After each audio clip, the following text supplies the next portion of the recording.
राज्य दृष्टिमा देशभित्र दूरी हुँदैन। नमस्कार, म हरिशरण नेउपाने। समाचारको गर्भमा विवरण मात्र होइन, कारण र निवारणको बाटो पनि हुन्छ। पर्दामा देखिने र छेकिने खोजीको खबर उद्घाटन गर्न तम तयार बाइलाइन। दर्शकबिन, विश्वका अधिकांश देशमा प्रतिबन्धित वनस्पति गाँजालाई अब औषधि जन्य गुण भएको र कम खतरनाक लागु पदार्थको सूचीमा वर्गीकरण गरिएको छ। गाँजा हानिकारक लागु पदार्थको सूचीबाट हटेको छ। राष्ट्रसङ्घीय लागु औषध नियन्त्रण सम्बन्धी नियोगले गाँजालाई औषधिजन्य वनस्पतिका रूपमा स्वीकार गरेपछि अन्तर्राष्ट्रिय कानुनलाई हेर्दा गाँजालाई अब लागु औषध नभएर औषधिको रूपमा प्रयोग गर्न सकिनेछ। खुल्यो गाँजामाथिको प्रयोगात्मक प्रतिबन्ध भन्नासाथ नेपालमा पनि गाँजामाथि प्रतिबन्ध फुकुवा गर्नुपर्छ भन्दै अभियान चलाएकाहरू खुसी भएका छन्। गाँजा खुला गर्नुपर्ने अभियानमा सत्तारूढ नेपाल कम्युनिस्ट पार्टी नेकपाका सांसदहरू नै उत्साहित भएर लागेका छन्। अब गाँजाको औषधीय प्रयोगले कानुनी मान्यता पाएर प्रतिबन्ध खुल्ने उनीहरूको आशा छ।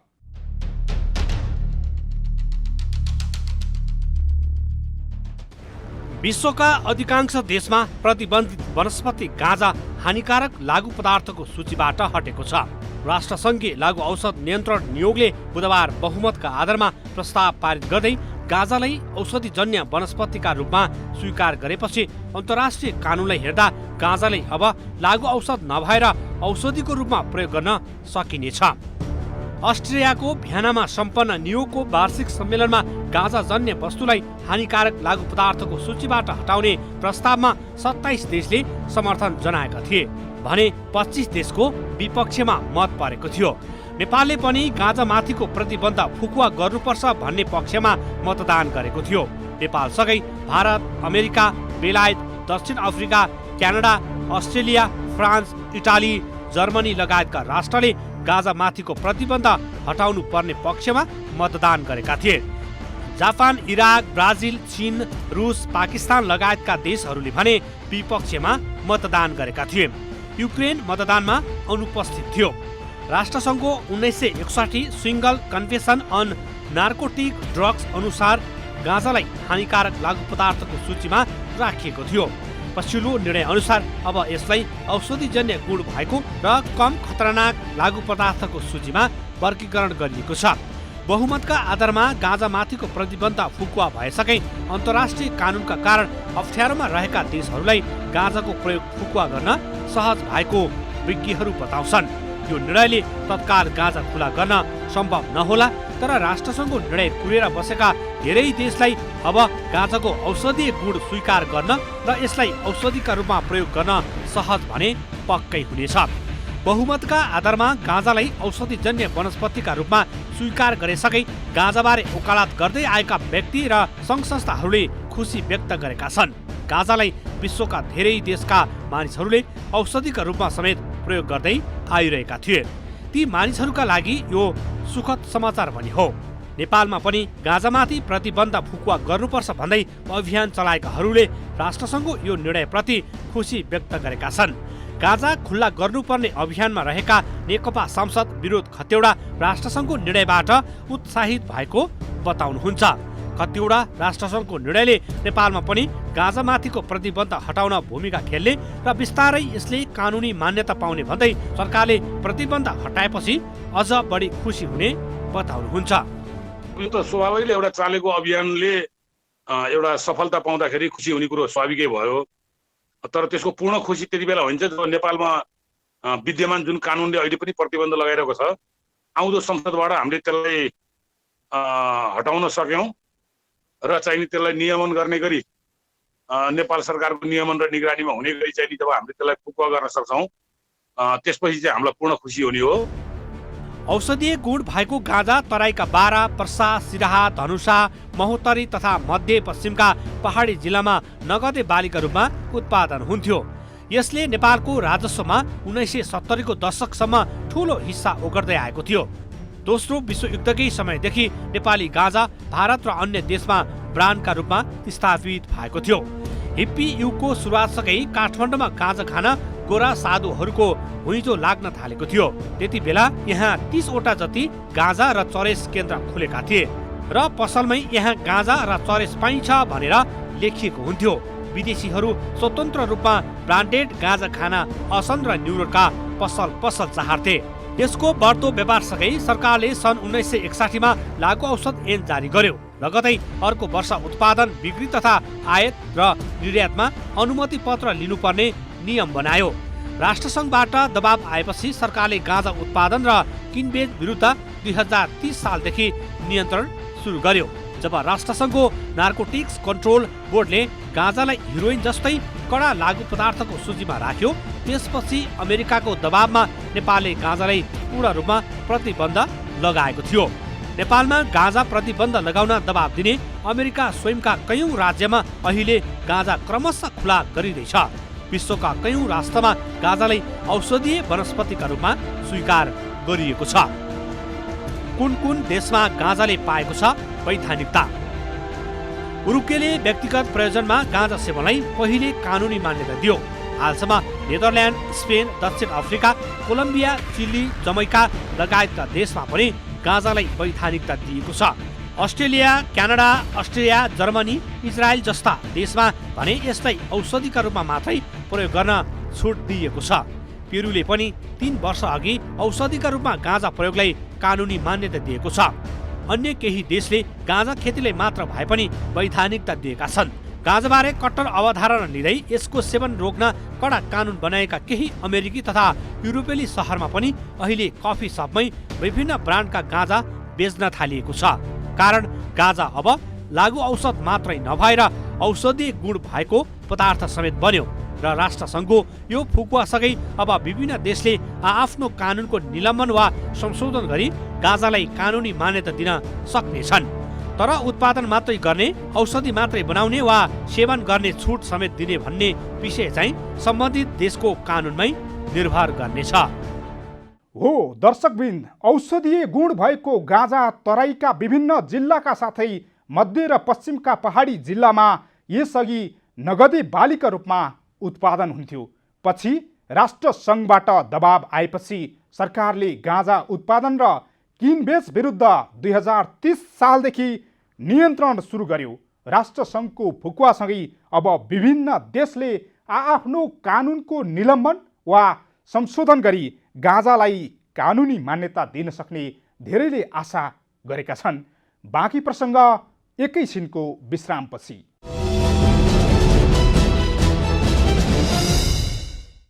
दर्शकबिन, आज हामी बाइलाइनमा विश्वका अधिकांश देशमा प्रतिबन्धित वनस्पति गाँजा हानिकारक लागु पदार्थको सूचीबाट हटेको विषयमा चर्चा गरिरहेका छौँ। अधिकांश देशहरूको चर्चा नेपालको सङ्घीय संसदमा पनि भयो। सांसदहरूले नेपालमा पनि गाँजा माथिको प्रतिबन्ध हटाउनु पर्ने भन्दै सङ्घीय संसदमा बहस गरे। अहिले पनि यो बहस कुनै न कुनै रूपमा उठिरहेको छ। औषधिको रूपमा प्रयोग हुने र अर्थतन्त्रमा समेत सुधार हुने दाबी प्रस्तुत गर्दै सांसदहरूले गाँजा माथिको प्रयोग सम्बन्धी प्रतिबन्ध फुकाउनु पर्ने दाबी प्रस्तुत गरिरहेका छन्। त्यस्तै नेपालमा गाँजा सम्बन्धी ऐतिहासिक विवरण भने यस्तो छ। हेरौँ यो रिपोर्ट।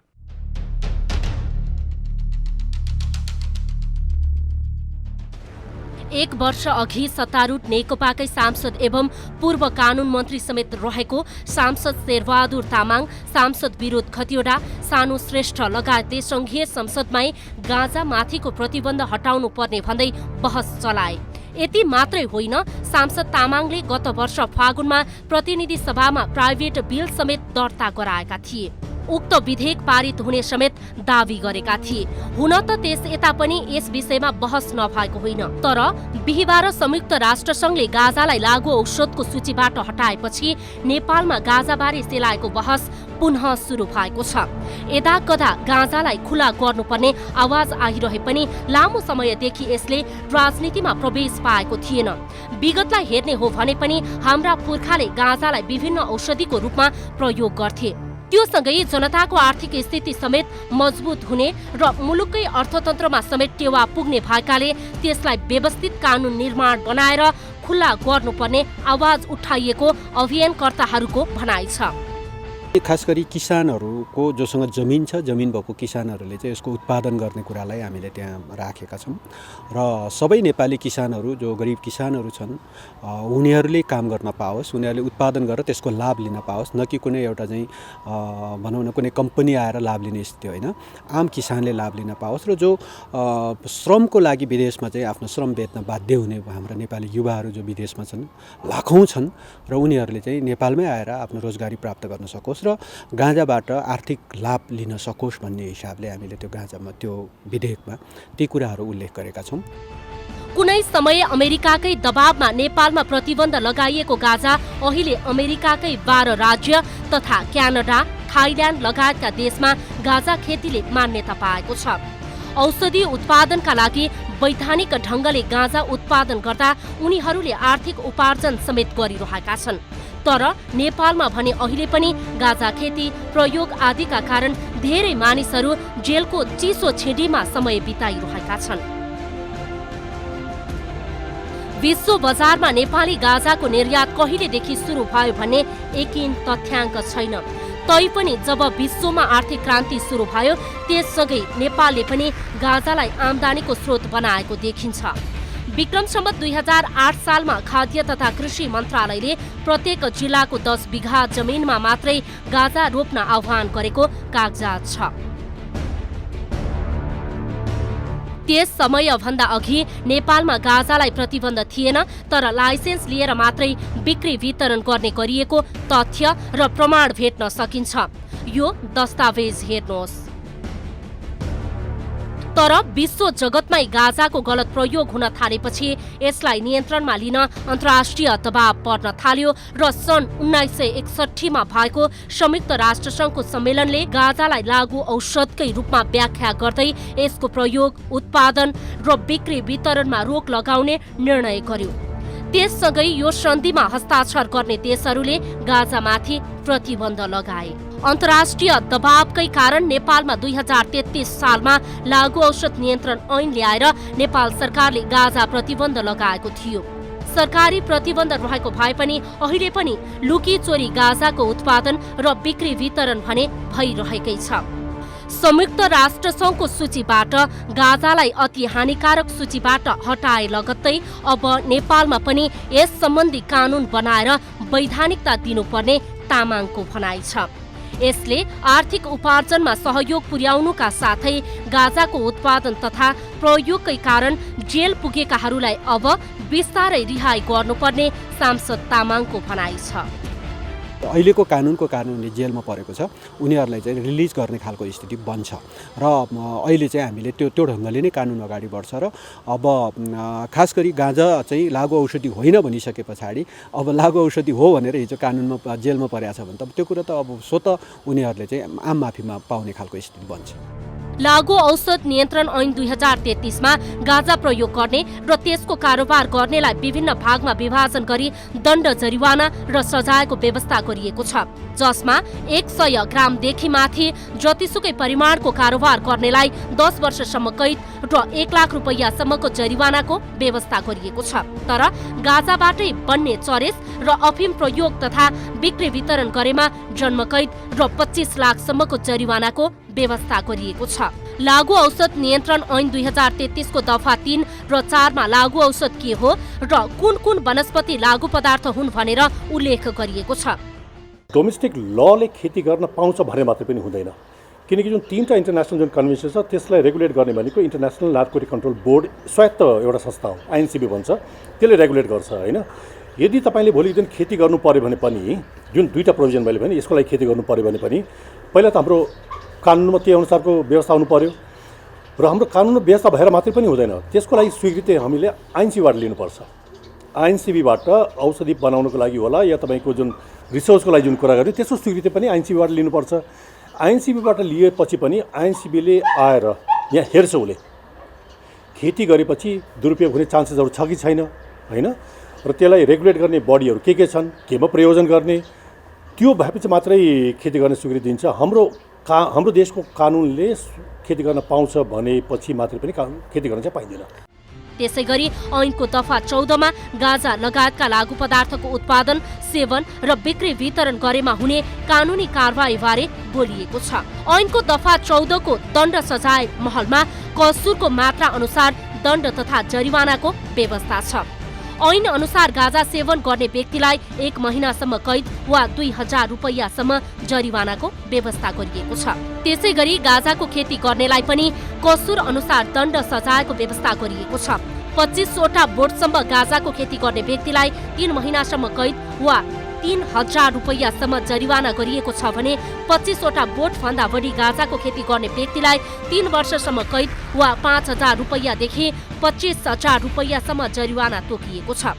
त्यसै गरी गाँजा उत्पादन, तयार, खरिद, बिक्री वितरण, निकासी वा पैठारी, ओसार पसार तथा सञ्चय गर्ने व्यक्तिलाई कसुरको मात्रा अनुसार दण्ड सजायको व्यवस्था गरिएको छ।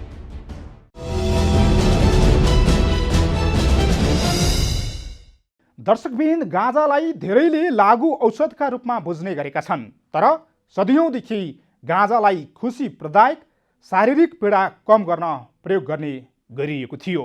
घरपालुवा जनावरहरूको उपचार गर्न पनि गाँजाको प्रयोग गरिँदै आएको छ। पूर्वीय चिकित्सा पद्धतिमा गाँजा मूर्छा पर्ने, अपच तथा क्यान्सरको औषधिको रूपमा समेत प्रयोग गरिन्छ। एलोपेथिक चिकित्सा पद्धतिमा पनि गाँजाका औषधीय गुणबारे विभिन्न अध्ययन र अनुसन्धानहरू भइरहेका छन्।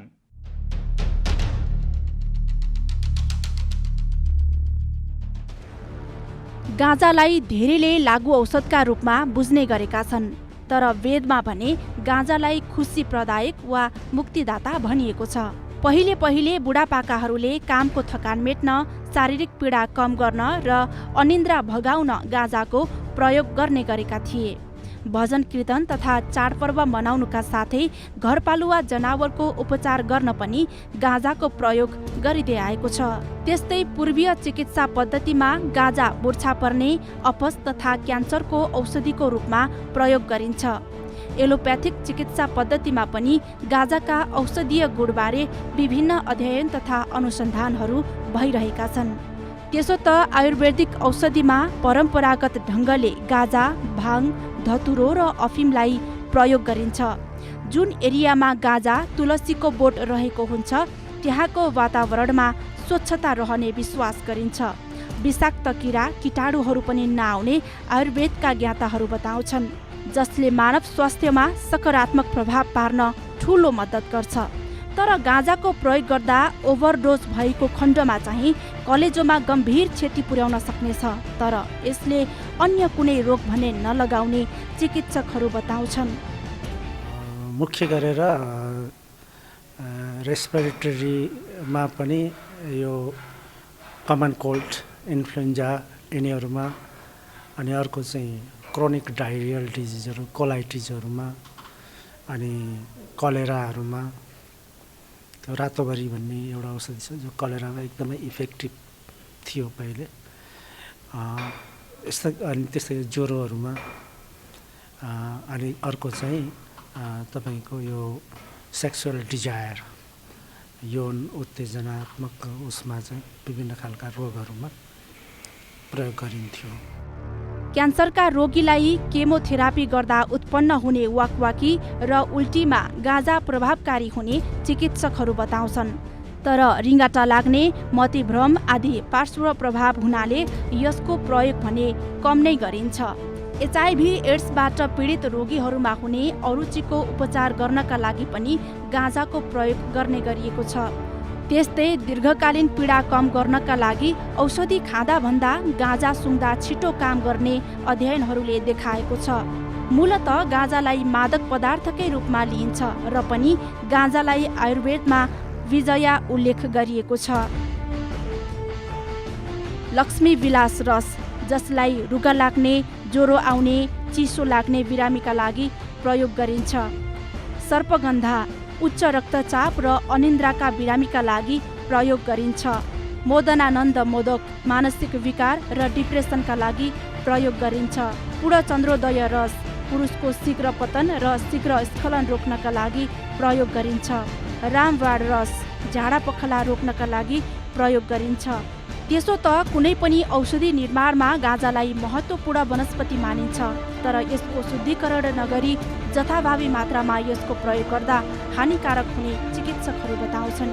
गाँजाको मात्रा नमिलाई ओभरडोज लियो भने मानिसलाई डिप्रेसनमा पुर्याउन सक्नेछ। करिब 2 वर्षदेखि सुरु भएको गाँजा बहसले यति बेला सकारात्मक प्रभाव पर्न थालेको छ, तर गाँजाको प्रतिबन्ध हटाएपछि आउन सक्ने दुर्व्यसनका बारेमा भने संसद र सरकार गम्भीर बन्नै पर्छ। गाँजाको उत्पादन, प्रयोग आदिको विषयमा स्पष्ट कानुन नबनाएमा युवा पुस्ता कुलतमा फसेर देश बर्बादीमा जान पनि सक्नेछ। नेपालले गाँजा उत्पादन र बिक्रीमा प्रतिबन्ध लगाएको करिब 5 दशकपछि यसको वैधानिक प्रयोग खुला गर्नुपर्ने बारे छलफल सुरु भएको छ। संसदमै नेपालमा गाँजा खेती खुला गरी त्यसबाट औषधिको उत्पादन, वैज्ञानिक अनुसन्धान, खाद्य र व्यावसायिक प्रयोजनका लागि उपलब्ध गराई ती उत्पादन विदेश निर्यात गर्ने र त्यसबाट आर्थिक उपार्जन गर्ने कुरा प्रस्ताव गरिएको छ। संयुक्त राष्ट्रसङ्घको सूचीबाट गाँजालाई अति हानिकारक सूचीबाट हटाए लगत्तै अब नेपालमा पनि यस सम्बन्धी कानुन बनाएर वैधानिकता दिनुपर्ने बहस सुरु भएको हो। यसो भनिरहँदा गाँजाको प्रतिबन्ध हटाएपछि आउन सक्ने दुर्व्यसनको बारेमा भने संसद र सरकार गम्भीर बन्नै पर्छ। गाँजाको उत्पादन, प्रयोग आदिको विषयमा स्पष्ट कानुन नबनाएमा युवा पुस्ता कुलतमा फसेर देश बर्बादीमा नजाला भन्न सकिन्न। मुलुकको माटो जहाँ छोए पनि राष्ट्र एकैचोटि जागरुक हुन्छ। यो दूरीविहीन आचरण नै समाचारको मूलधार, बाइलाइन अर्थात् जिम्मेवार पत्रकारिता। नमस्कार।